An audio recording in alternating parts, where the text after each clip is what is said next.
যে আমার মতো একজন কেন, এরকম আমরা যখন প্রথম মানববন্ধন করছিলাম তখন অনেক মানুষে অনেক বক্তব্য, তখন ওই কথা আপনার কান পর্যন্ত পৌঁছায় নাই।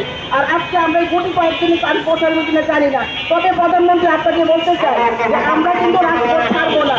আপনি যতদিন পর্যন্ত আপনার এই মার প্রকল্পে দেশের নগর এলাকায় দরিদ্র, নিম্নবিত্ত এবং প্রান্তিক জনগোষ্ঠীর জন্য প্রাথমিক স্বাস্থ্য সেবার অন্যতম প্রধান ভরসা হিসেবে কাজ করে।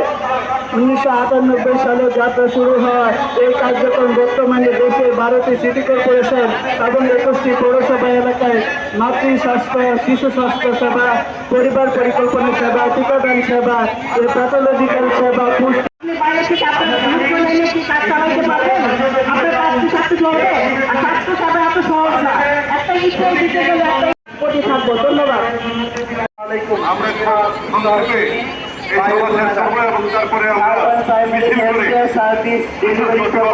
স্বাস্থ্য ও পরিবার কল্যাণ মন্ত্রণালয়ের আওতায় হস্তান্তরের সিদ্ধান্ত আমরা গভীর আনন্দ।